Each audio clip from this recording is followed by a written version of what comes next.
Hi and welcome to another Talk to Stu video with me, Stuart Magoo. So in this video we're going to have a think about how we can better handle dealing with the Department of Work and Pensions in a personal way when we're speaking to them or when we are sending emails or writing to them, because it can be very difficult.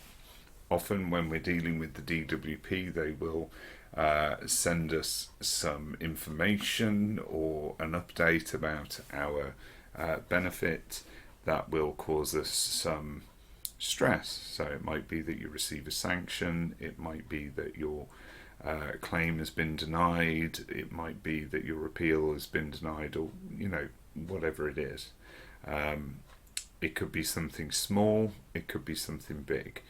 But emotions tend to run very high when dealing with the DWP, and they can run even higher when you're actually speaking to a person, because often the people that you're speaking to speak in a sort of robotic way, and it can sort of seem a bit emotionless, or that they're not thinking about you or your needs at all.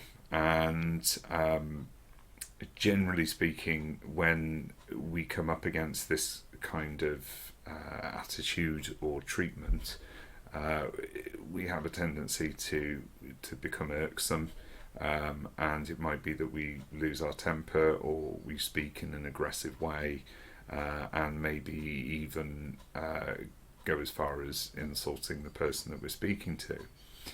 Now the thing is, that's perfectly understandable that we would feel like that, and it's perfectly natural to respond in that way when these things are happening, because often it can seem like it's a bit of a life or death situation, particularly if you're very much on the breadline or facing homelessness. So how do we manage that when it happens? How do we conduct ourselves in such a way that we get the most positive results out of the conversation that we're having? Not positive results for them, positive results for us, because at the end of the day, it doesn't really matter so much what happens for the person that you're speaking to as what happens to you. But in order to get the best results for yourself, you kind of have to be nice to the person that you're speaking to, or if not nice, then professional, if nothing more. So here are some 5 quick tips on how to do that in such a way that's going to be leading to positive results for you. So the first tip is be prepared. Now you might think this is a bit of an odd thing to say, because if you are receiving a unexpected or out of the blue communication, whether that be by phone or by post or through your Universal Credit online account, you'd be saying, well, how could I be prepared for that? And that can be quite correct. But preparation isn't just about immediate preparation that you do before any one particular phone call that you receive.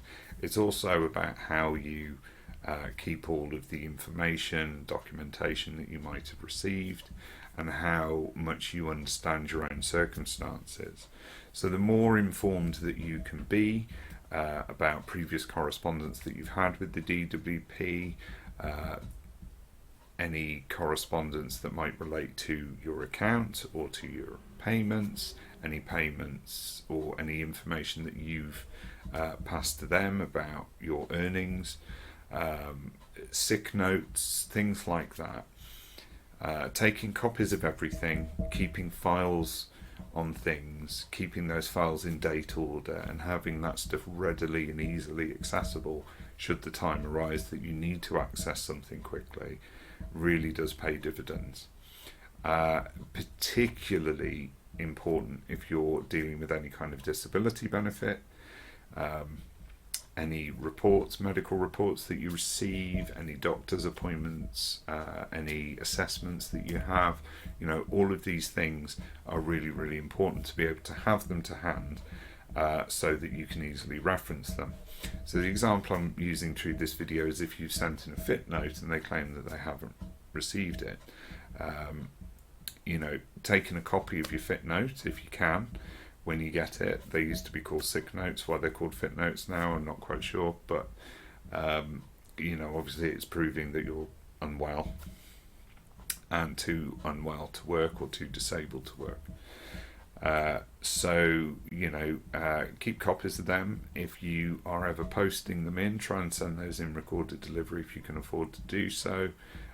Signed for delivery, whatever you want to call it. Keep hold of the tracking number. If you can't afford to do that, then get proof of postage. Proof of postage is free, and again, that's something that could be useful later on. So, if that person calls up or you phone them and you say, well, my payments have been stopped, why is that? And they say, well, we didn't receive your fit note. You can say, well, I did send it on this day and I have the proof of postage, or I have the tracking number and I can check that and I can see it was received. So how can we solve this problem? So that's the first thing. Be prepared. Now, number 2 is keep everything written down, or write everything down. Anytime you're dealing with the DWP, there's going to be a lot of confusing things that are said to you that you might not be able to remember when it comes to a couple of days later, or if you need to do any follow-up work. So while you're speaking to somebody on the phone, make sure you write down everything that they say. It doesn't have to be word for word, just jot brief notes as much as possible. As well as that, try and think about the envelope that conversation has come in. So ask them what their name is. If they won't give you their name, and even if they do give you their name, make sure you jot down the time that you made the call, and if you kept on hold for quite some time, the time that the call was answered.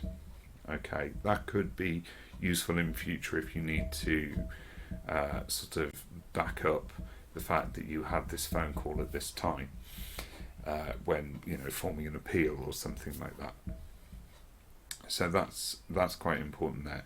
But jotting down everything that they say has 2 benefits. So first of all, it links back into what we're saying about being prepared.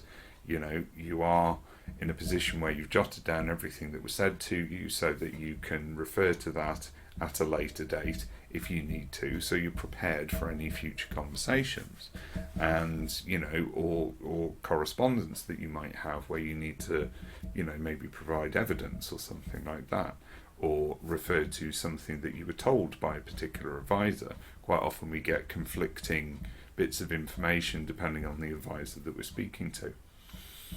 But there's another benefit as well, which is that it helps you stay calm in that situation and process what's being said to you. By filtering it through your brain to write it down in note form, it just helps you to take a little heat out of your response to them and helps you process things so you get more clarity in your mind about what's being said to you. It's a very simple thing, but it can be really quite effective. So best thing to do, keep a pen or a pad and pen nearby, or maybe an iPad, something like that, where you can jot down those notes very quickly when you get a phone call out of the blue, or if you certainly do that in advance if you're phoning somebody yourself. So as I say, the second and important thing there is write everything down. Now, the third thing, which is really important but very tricky to do and might require some practice on your part, is speaking in a passive voice. So in order to speak in a passive voice, we have to change the way that we say things. So, for example, in this situation where we phone up the DWP and we say our payment's been stopped, why has the payment been stopped? And they say we haven't received your sick note or fit note.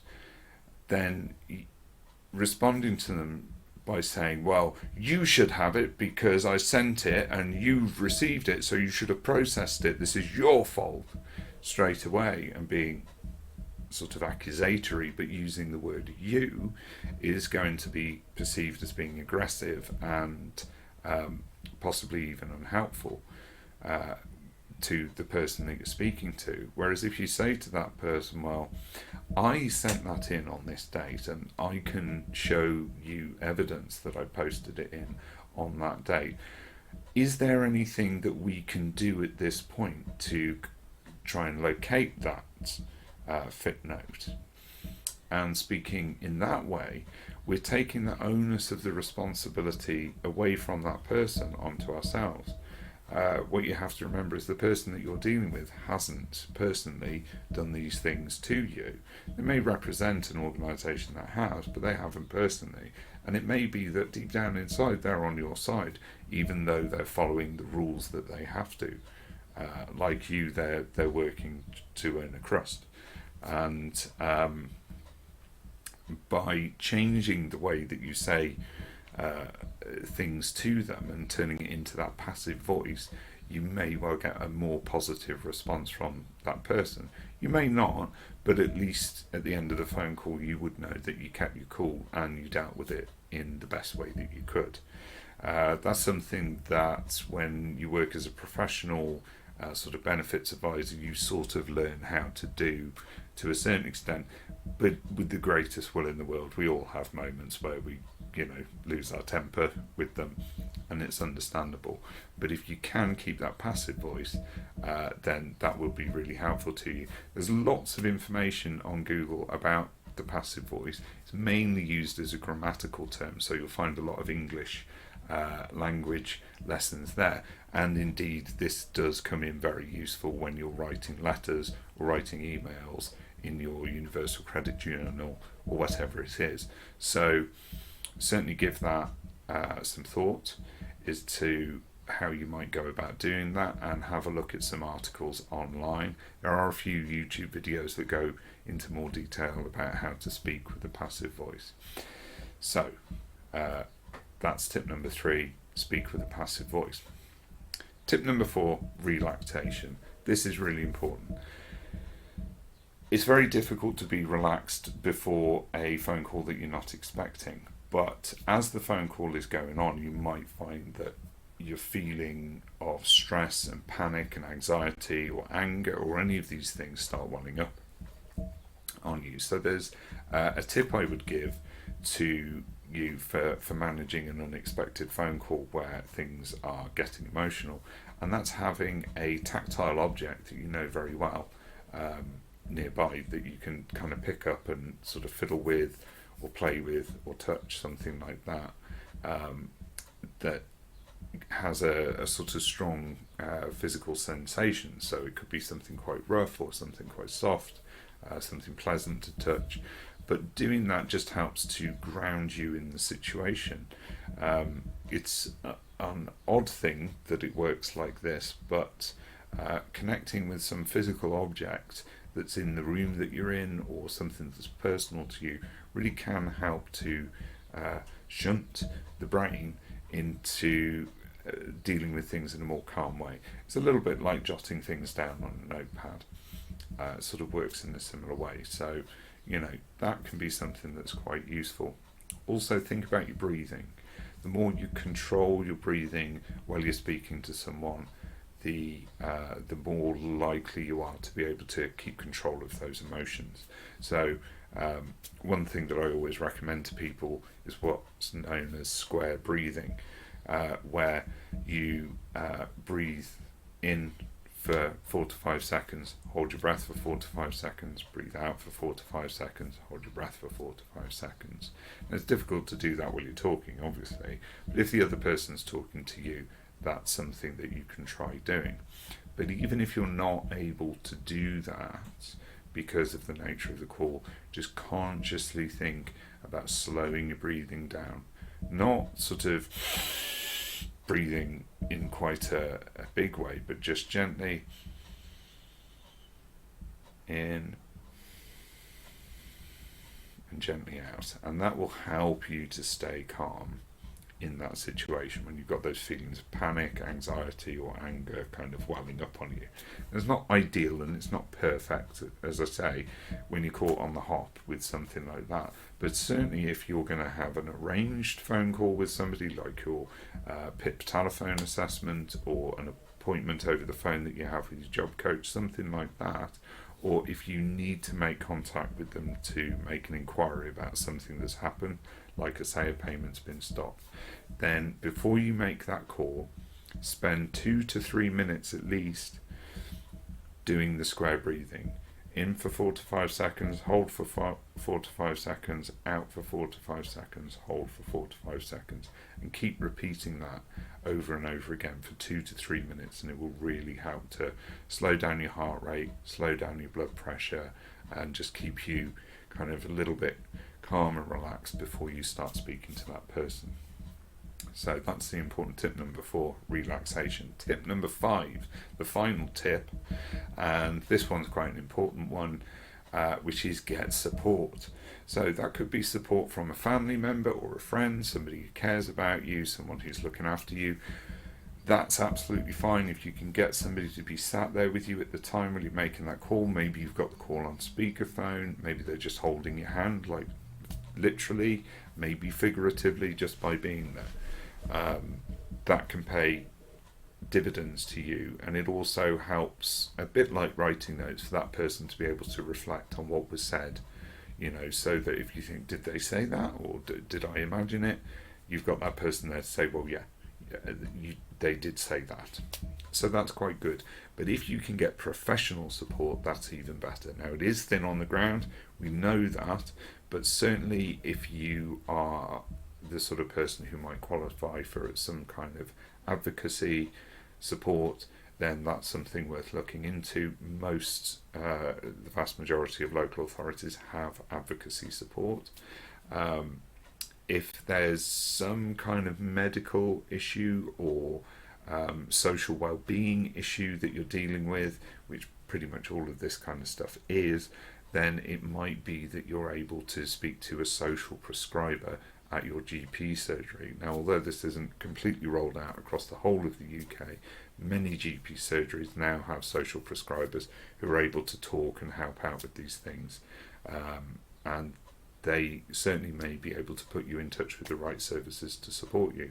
Equally, the Citizens Advice Bureau can be there to help you with certain things, but obviously their support isn't ideal always. So, as I say, if you've got something coming up that you're aware you're going to be having a conversation, you can get in touch with one of those support services ahead of that. Then it may be that you're able to get somebody to support you with that. If they're not able to be there with you at the time, then certainly they can talk you through things and talk to you about your specific case, your circumstances, what it is that you need, and that will then lead to you being better informed and feeling a little bit more confident when you're going in to deal with those kind of calls or letters or emails. So, as I say, point number 5, do make sure, where possible, get support. Okay, so those 5 tips hopefully have been some kind of help to you.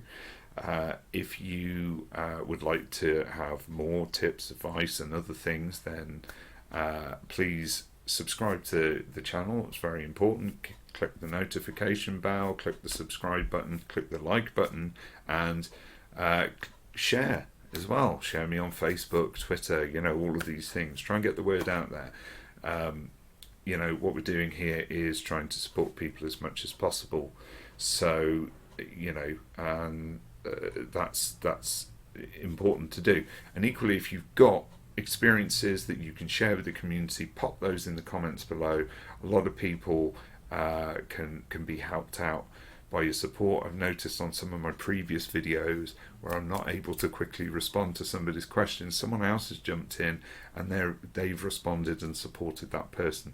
So that kind of peer support is really good to see, and I'm really pleased about it. I'm just really glad to see the channel is growing in that way. And obviously, don't be putting any rude comments on there or anything abusive, because I'll just delete it. You know, this isn't a free country in this YouTube channel with free speech. This is, you know, a specific thing for a specific purpose, and we want to try and keep it good and kind as possible. So thanks for watching, and as I say, like, share and subscribe, and maybe look at one of the videos that pops up, you know, that might be useful to you as well. So yeah, thanks again, see you soon.